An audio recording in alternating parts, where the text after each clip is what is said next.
The Columbus Zoo and Aquarium is one of the greatest zoos in the country, but what a lot of people might not know is that they also have a pretty good selection of rides. So in this video, I want to showcase all the different rides that we enjoy and give you an idea of what to expect when you go to the Columbus Zoo.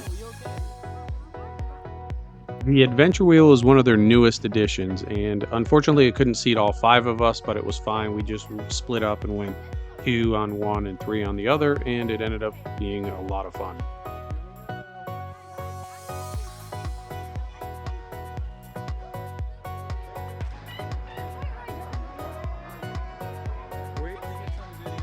is preparing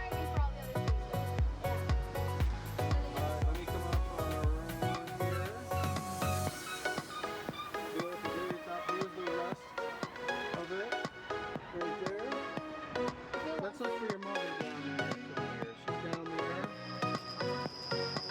there. Mission Macaw. I'm going to assume I'm saying that correctly, but this was definitely for the kiddos. I don't do these spinny rides, but they had a blast on this thing, and they went to it multiple times. Very fun ride, apparently. The Flying Clipper, or as I called it growing up, the pirate ship. My absolute favorite ride. I can go back and forth all day. I can't do spinny, but this thing is always fun. It's a classic. So the Tidal Twist, this is one of their newer rides, and this was one that I had some major issues with.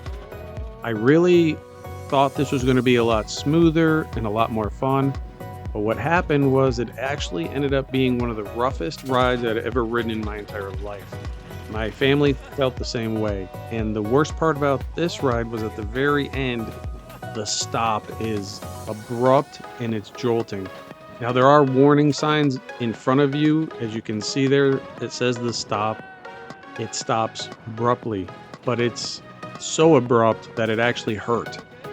So I hope they get that fixed or ironed out, because the ride itself, going through these twisties and turning, it is fun. It's still rough. They need to fix that ending or else people are going to get hurt. And if you're not prepared for it like we weren't, ouch, it really hurt.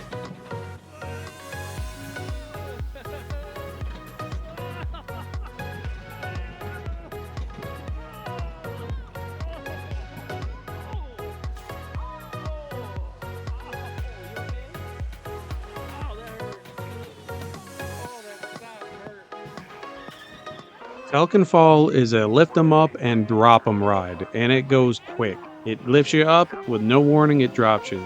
It scared my kids. It really did. This thing was surprisingly frightening to my kids. They actually ended up liking it afterwards, but while it was happening, they were a little bit more frightened than they let on, or than they'll admit. Swingin Gibbons is another one of those classic carnival / fair rides that you just can't go wrong with. Super fun. Kids love it. Every time we go, they go on this all the time. It's relaxing. They get a nice breeze and it gives us a break. Awesome little ride.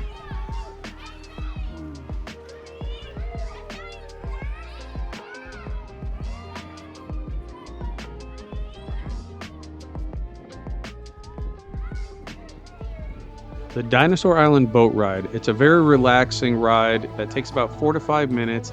This one is located up basically towards the food court, and you're going to go right, and it's got its own little spot back in there. So it's not near the other rides, but it's definitely worth the walk. It's really neat. Sometimes they spray water, sometimes they don't.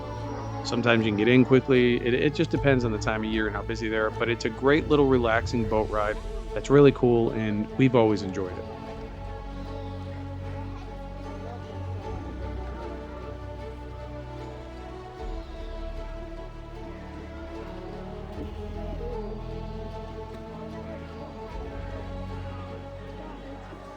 Folks, I have to warn you about the Dust Devil, all right? If you have not been on this ride, especially this one, exact one, it is fast, really fast. And you will get stuck on the side, so be prepared. It's a ton of fun, but it is fast. Havoc Harbor bumper cars. Not much to say about these guys. The Sugar Glider, another one of those nice relaxing rides. It's not too fast, but it's fast enough to keep your attention. Just a very pleasant ride, nice to have. The Sea Dragon is the roller coaster there, and I unfortunately couldn't get any video on it or with it, but it is fairly quick. It's wooden.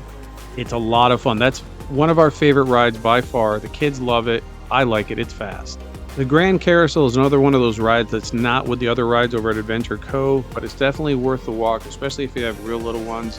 We've been taking our kids here for the last 8 years since they were really little, and they still go on it now. It's just like a family tradition now. And speaking of the little tiny children, if you have really young kids, like, 3, 4, 5, and these rides look too big, don't worry. They do have rides for them as well.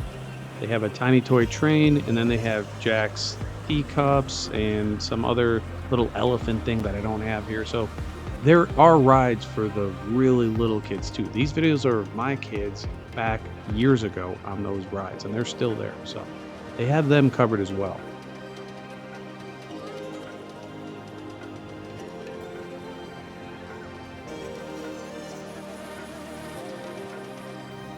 The North American Train Ride is another ride that's not over at Adventure Cove. You have to actually walk up towards the North America section. That's why it's called that. And you'll see there's a little spot there where you can get on it. And it lasts about another 4 to 5 minutes, takes you around. You get to see some things, relax.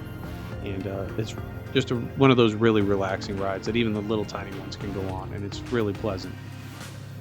That's it, folks. I'm going to go ahead and wrap this up. I did miss a couple of rides there. Some of them may have been closed or we just didn't have any video of them, but I got the majority of it. And for a zoo, they have a pretty nice ride selection. And for $15, you can get a pass, zoo it all in, ride them for most of the day. But that's it, folks. If you ever go there, it's an awesome zoo. And hey, have a fantastic day, and thank you for watching.